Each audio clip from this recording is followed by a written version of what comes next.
Recibimos hoy a Horacio Tarcus, un especialista en temas de las izquierdas en el mundo en general y en la Argentina en particular.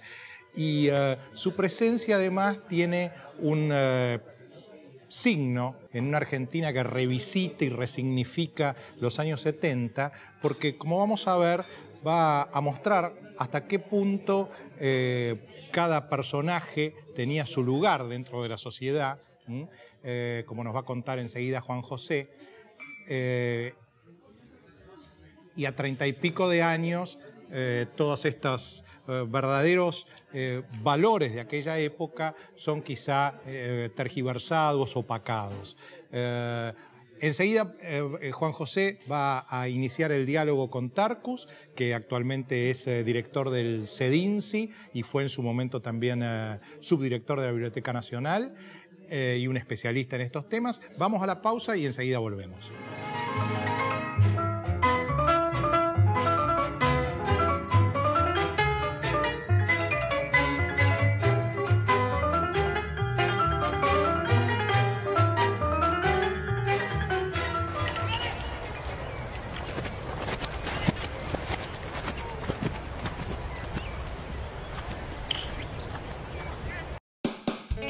Ciudad Veloz.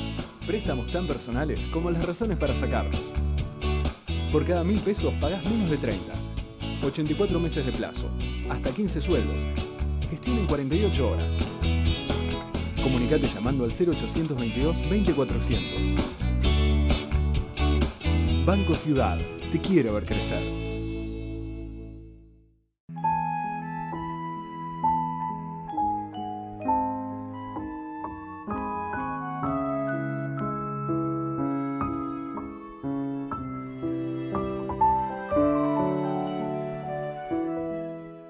UCES, la excelencia, un compromiso.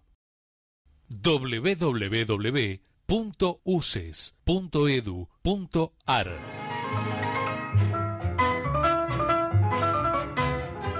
Juan José, me gustaría que hagas la introducción al tema del invitado. Bueno, con Horacio nos conocemos de hace 3 décadas aproximadamente, en unos cursos que yo hacía en mi casa, que después se convirtieron en algo legendario que se le llamó la Universidad de las Sombras. Porque era una osadía, una reunión de, a veces eran más de 10 muchachos, todos gente joven de la universidad,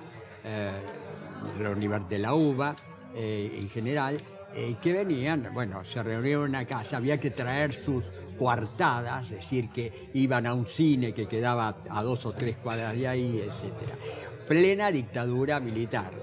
Es decir, y yo estaba pensando cuánto ha cambiado el mundo, el país, la sociedad, la izquierda y la derecha en esas 3 décadas. Es casi inconcebible las cosas que han ocurrido, que hubiera sido ni en los sueños más fantásticos hubiéramos podido pensar en esa época, que bueno, terminaba el ciclo militarista, volvió la democracia, se disolvió la Unión Soviética, algo que si yo lo hubiera dicho en esa época me hubieran tratado de loco.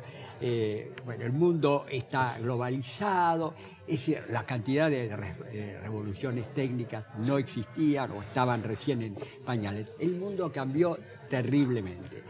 Pero lo que me interesa sobre todo, por el caso de los escritos de Tarcus, su especialización, es los cambios que ha tenido, mejor dicho, la crisis de la izquierda. Yo no soy de los que creen que los conceptos de izquierda y derecha están obsoletos o ya no se deben usar. Mientras existan 2 posiciones, siempre una va a ser relativamente a la izquierda de la otra y viceversa. Lo que sí creo es que los contenidos de la izquierda, tal como se entendía en la primera mitad del siglo XX, han cambiado completamente, están completamente caducos. Hay que redefinir la izquierda. ¿Cuáles son algunos de los temas, por ejemplo, de la izquierda actual? La izquierda la izquierda ya en esa época, y hoy más que nunca, hoy no se sabe siquiera qué es la izquierda o cuál es la nueva izquierda, pero ya en esa época había empezado a cambiar las concepciones de Marx en unas concepciones que se acercaban mucho a un nacionalismo de izquierda. La idea de un internacionalista de Marx había sido abandonada por un nacionalismo donde todo giraba alrededor no de las clases sociales, sino de la lucha contra el imperialismo, básicamente. Y hay dos fenómenos fundamentales que ya en esa época se empezaban a vislumbrar. Yo las anunciaba y me miraban como una especie de extravagante, que era la globalización. La globalización, que hoy es el fenómeno decisivo del mundo moderno, y que yo en esa época ya la empezaba, en cierto modo, en base a algunas de ideas muy vagamente desarrolladas por Héctor Raunich, la globalización y el paso de una sociedad industrial a una sociedad postindustrial basada en el conocimiento, en la información, es decir, en el intelecto más que en el trabajo manual. Estos dos fenómenos repercuten decisivamente en la izquierda y la llevan a un estado de crisis. La revolución científico-técnica, la revolución técnica sobre todo, lleva a la robotización y a la automatización, y la clase obrera, que era el 40% a mitad del siglo XX, hoy está reducida a la mitad o menos, ¿no? Yo creo que lo fundamental es la respuesta que para una nueva izquierda es la respuesta que se dé a estos dos problemas fundamentales. Y yo creo que la izquierda no lo ve. El problema de frente a la globalización han reaccionado con los movimientos antiglobalizadores como si eso fuera posible, que me hacen acordar mucho a los movimientos nudistas en la época cuando empieza la máquina y la industrialización, ¿no? Porque yo creo que vivimos un momento de transición tan profunda como la que se vivió de la transición del feudalismo al capitalismo o del comienzo de la industria, que parecía que era catastrófico, que después se ve que era indudablemente un paso adelante. La respuesta frente a la globalización, la antiglobalización, es equivocada, es utópica, es una utopía reaccionaria. Y bueno, y por lo tanto, toda esa política antiglobalizadora y de defensa del nacionalismo económico, en que está metida todavía la izquierda, la reindustrialización del país y todo ese tipo de cosas. La industria base tampoco es hoy en la manufactura, sino la producción basadas en el conocimiento, en la informática, en la comunicación, en el servicio. Todo esto no lo ha visto, no lo está viendo la izquierda, salvo casos individuales, no lo está viendo la izquierda. No sé qué es lo que vos pensás, Horacio, con respecto a esto. No, yo coincido con vos en que hay un cambio epocal fuertísimo. En primer lugar, podríamos decir que en 1989-91, con el desfondamiento de la Unión Soviética y la desaparición de los socialismos reales en Europa del Este, se cerró el ciclo de los comunismos. Sí. Como dice Hobsbawm, el historiador británico, termina un siglo ahí. En ese momento, un siglo corto, como lo llama el que empezó en el 17, en 1917 con la Revolución Rusa, terminó en 1991. Digo, ahí hay un cierre de ciclo histórico. Sí. Pero además es cierto que no solo esto ha afectado al comunismo y la familia de los comunismos. Yo creo que el ciclo del comunismo se cerró, como el del maoísmo, el trotskismo, digamos, todos los ismos que estaban dentro de la familia del comunismo. Incluida también la socialdemocracia, en cierto modo. Exactamente. Sí. A eso iba. Sí. Digo, evidentemente las transformaciones económicas, sociales, culturales, tecnológicas, afectaron también el ciclo largo de la izquierda, de las izquierdas que nacieron a mediados del siglo XIX, porque, bueno, cambiaron parámetros fundamentales. Vos te referís a, de algún modo, el fin de la clase obrera en las sociedades llamadas postindustriales. yo creo que es paradójico, porque por un lado uno podría decir, con la expansión del capitalismo hacia la ex Unión Soviética, hacia Europa del Este, hacia China, cuantitativamente la clase trabajadora crece. Ahora, ya no hay identidad de clase, ¿no? O sea, ya el trabajador no se identifica sobre todo como clase trabajadora, y no es el trabajo lo central en su vida y lo que le da sentido y lo que articula el resto de las cosas, como fue en el ciclo histórico nacido a mediados del siglo. El consumo define más que tal vez que la pertenencia a una clase. Por ejemplo. Entonces, hay otras inflexiones que habría que tener en cuenta, y bueno, yo creo que, a ver, en los movimientos de izquierda clásico, lo central era la clase obrera, y los otros movimientos sociales giraban y pivoteaban en torno a la clase obrera. Por ejemplo, el movimiento de mujeres estaba, en cierta medida, no digo que no hubo movimientos autónomos, pero el movimiento de mujeres, el movimiento estudiantil, de algún modo pensaban que la revolución obrera iba a facilitar la emancipación de la mujer, la emancipación de los jóvenes. Hoy ya nadie piensa en esos términos, porque efectivamente... La mujer se emancipó sin que hubiera revolución social. Así es. Exactamente. Las minorías sexuales consiguieron su reconocimiento sin que hubiera revolución social. Y la paradoja es que en los países del socialismo real, la situación de las mujeres, las minorías sexuales y de los jóvenes, ni digamos. Sí. Ni digamos. Sí, entonces, esto evidentemente obliga a mirar muy críticamente toda esta historia, a entender las transformaciones y a replantear el programa de la izquierda. Yo coincido con vos en que es necesario un nuevo internacionalismo. O sea, ¿por qué un nuevo internacionalismo? Porque, a ver, la izquierda, cuando surgió excediendo el pensamiento nacional de las burguesías atadas a la lógica del Estado-Nación. Digamos, la burguesía excedía ese horizonte, porque decía que, bueno, que el proletariado no tenía patria, y se planteaba proyectos a escala continental y los proyectaba inclusive a escala mundial. La situación defensiva en que se encontraron las izquierdas a fines del siglo XX y de algún modo principios del XXI, aunque ahora yo veo cambios positivos, me gustaría que hablemos de eso enseguida, pero termino con esta idea. Yo creo que adoptó una actitud defensiva, y la actitud defensiva fue encerrarse en la lógica del Estado-Nación cuando las propias burguesías, por lo menos a nivel de los mercados, lo estaban excediendo. Claro. La paradoja es que el proletariado no se unió, y se unió en cambio mundialmente la burguesía. Esa es la gran paradoja. Así es. Ahora, yo creo que este fin de siglo y el inicio del siglo XXI mostró voluntades de internacionalización.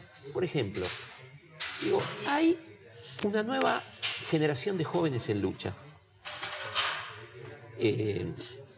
Me dirán seguramente no está articulado con un pensamiento equivalente a lo que era el pensamiento socialista. ¿Te los indignados, por ejemplo?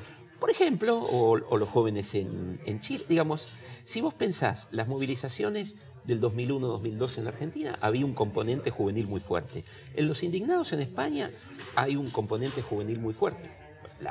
La ruptura del modelo chileno viene por las movilizaciones de los jóvenes, los pingüinos antes, las luchas contra la privatización, contra la educación privatizada, inclusive, aunque tengan otro carácter, digamos, no estoy metiendo todo en una misma bolsa, no digo que es todo lo mismo, pero digo, en las revoluciones democráticas árabes uno ve más que un componente obrero, no hay huelgas generales en las luchas árabes, uno ve sobre todo jóvenes que eran uno de los sectores sociales más castigados en estos regímenes. Entonces digo... Ahora, todo eso es izquierda, Fidel Castro también es izquierda, Chávez también es izquierda, los socialismos europeos al estilo Felipe González también es izquierda, Lula también es izquierda, finalmente no es nada izquierda. Sí, ¿Cómo es la cosa? Son membretes. Pero son membretes. Respecto a lo que vos decís, que me huele un poquito, y podés caer, no creo que vos caigas, pero podés caer en la concepción de Tony Negri, la multitud sustituyendo a a la clase. Pero yo soy bastante escéptico respecto a estas multitudes juveniles y los movimientos árabes. Una multitud desorganizada es derrotada finalmente por una pequeña minoría organizada. Por la vanguardia dentro de la multitud.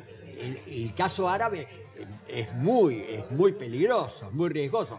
No nos olvidemos que el Shah de Persia cayó por grandes multitudes y ¿qué lo sustituyó? El Khomeini. Yo me acuerdo en la crisis del 2001, los movimientos multitudinarios, y que yo era el único que era medio escéptico con respecto a que había cambiado, se terminó la democracia representativa, empezó la democracia asambleísta. Y yo dije, no, la asamblea nunca, esto va a durar poco. Es una multitud solitaria, la muchedumbre solitaria. Después se terminó y se volvió cada uno, en la clase media por un lado, en la clase obrera por otra. Y una pequeña minoría, que eran los trotskistas, quisieron liderar eso, bueno, no pudieron.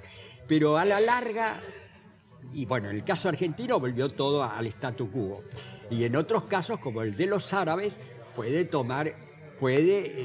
encauzarse en un movimiento de tipo teológico, fundamentalista, islámico. Es decir, que yo soy bastante escéptico respecto a las mayorías, a las muchedumbres en la calle. Que sirven para derrocar tiranías, absolutamente, pero no sirven para organizar una alternativa. No. Yo estoy de acuerdo en que en la medida en que estas multitudes no encuentren formas nuevas de organización,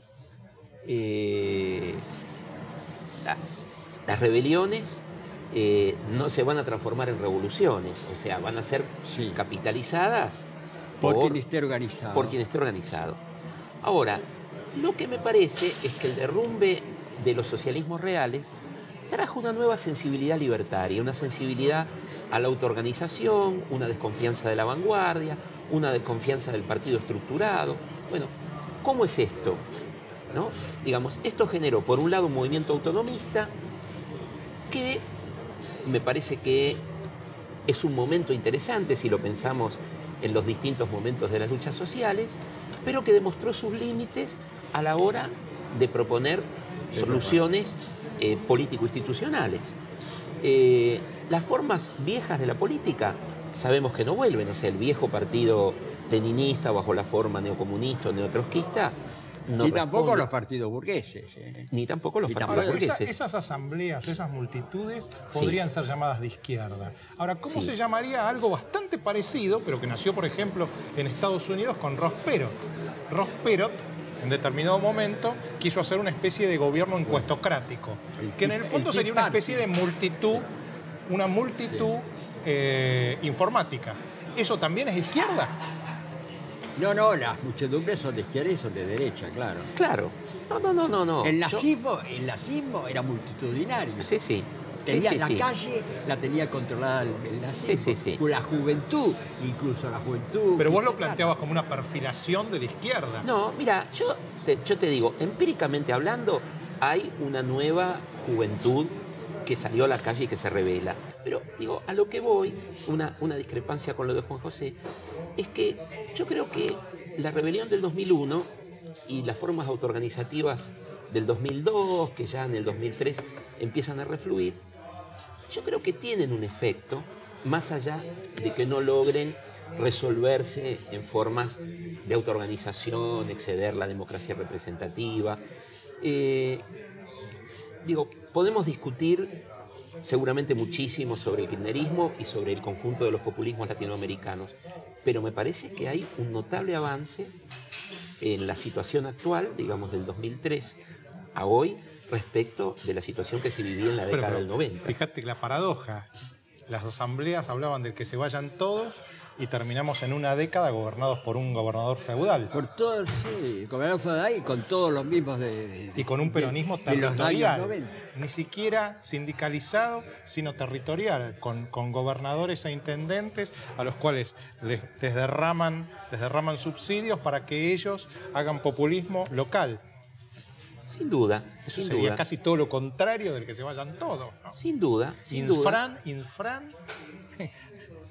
gana, está liderando 2 décadas, ¿no? La mafia bonaerense, gobernada por los populistas desde hace décadas y décadas. ¿Cuál sería el avance? No, yo estoy de acuerdo en que esto, digamos, a ver, yo no digo el kirchnerismo viene a reemplazar el lugar de la izquierda, el kirchnerismo marcha hacia el socialismo, ni cosa que se le parezca. Digo, me parece un avance sustantivo respecto de los gobiernos de Menem y de la Rúa, y me parece que el problema es que no termina de articularse una izquierda que tome este programa de diversificación productiva, que cuestione el modelo extractivo, que cuestione esta reprimarización de las economías de los países llamados emergentes, que es cierto que están viviendo un momento de crecimiento, un momento de boom, pero hay que aprovechar este momento para diversificar y pensar otras cosas. El tema final, Horacio, que quería plantearte es tu alejamiento de la Biblioteca Nacional y una disputa que saltó a los periódicos en su momento con nuestro amigo Horacio González, que en su momento también visitó Aguafiestas. Me gustaría que nos contaras cuál fue el núcleo de esa disidencia. Mira, yo te diría que el kirchnerismo, uno de los límites fue que no encabezó ningún tipo de reforma progresista del Estado. Puedo decir reforma del Estado y se entiende despidos masivos. No. Reforma del Estado es algo mucho más profundo y no lo hizo en la Biblioteca Nacional y no lo hizo en ningún lado. Entonces, la Biblioteca Nacional, en realidad, yo denuncié la situación interna porque me tocó trabajar ahí durante un año, pero supongo que no es demasiado distinto de lo que pasa en otro espacio del Estado. Para resumirlo en pocas palabras, la Biblioteca Nacional es una institución tomada, ¿sí? Es una institución conquistada, capturada por sectores que hace rato la administran, la gobiernan, que en parte son los sindicatos y en parte son directivos. ATE, UPCN, Hay otro varios, sindicato sí. Más chico. Además, hay una guerra sindical interna. Digamos, es una institución tomada. El director no designa el personal que ingresa. El director no toma las decisiones fundamentales, se toman por otros carriles. Entonces, ¿qué hace el director actual? Dice, como esta es una institución que no la vamos a poder modificar, entonces hagamos actividades culturales, que esté lleno el salón de actos. Culturales, políticas. Político-culturales. Culturales. Político-culturales. Yo Bueno, me acuerdo. sí, más que políticas, te diría partidarias. No, Sí. por supuesto, partidarias. Sí. Mirá, Ojalá fueran políticas. Sí.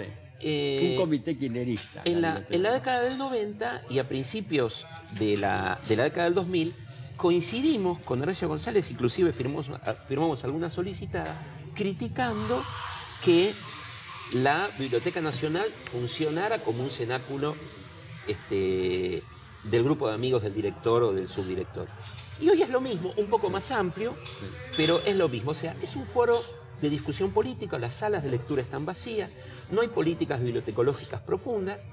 Esto no vale para el 99%, no vale para el 100% de las personas que trabajan en la biblioteca. Hay un 1%, un 5%, pongamos, que sigue trabajando y es la que Eficiente. sostiene la biblioteca, y mi reconocimiento y mi saludo a ellos, pero en realidad no hay políticas bibliotecológicas y no hay interés en que las haya. Entonces, bueno, Lo que sí con León Rosignar ya lograron consagrarlo en una especie de funeraria.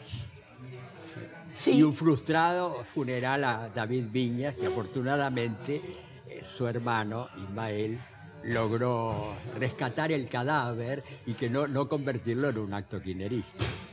sí, realmente es penoso. Me duele porque tenemos en América, digamos, a mí me han respondido diciendo, bueno, ¿qué querés? Vos estás comparando con la Biblioteca Nacional de Francia y de Inglaterra.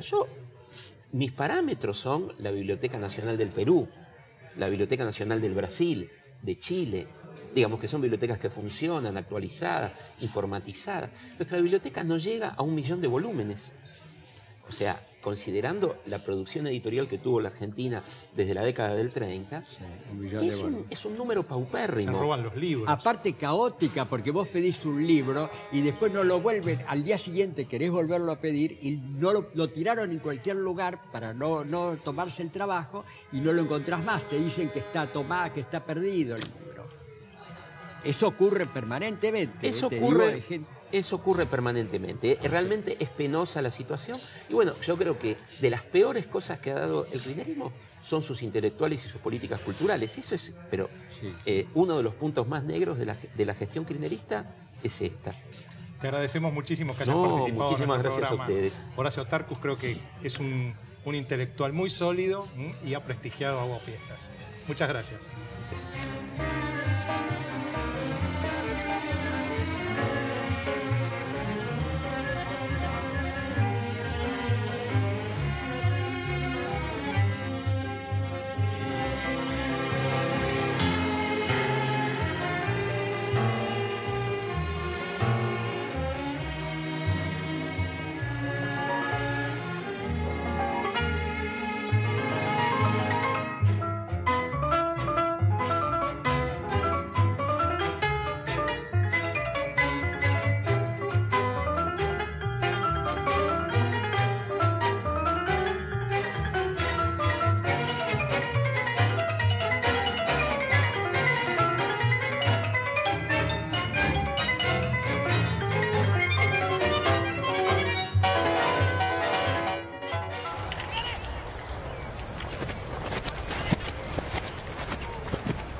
Ciudad Veloz.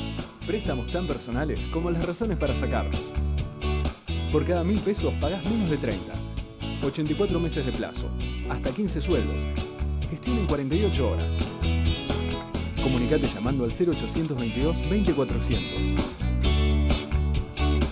Banco Ciudad. Te quiero ver crecer.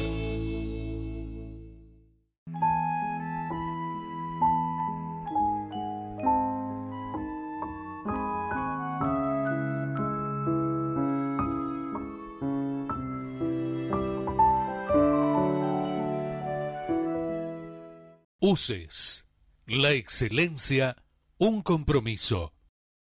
www.uces.edu.ar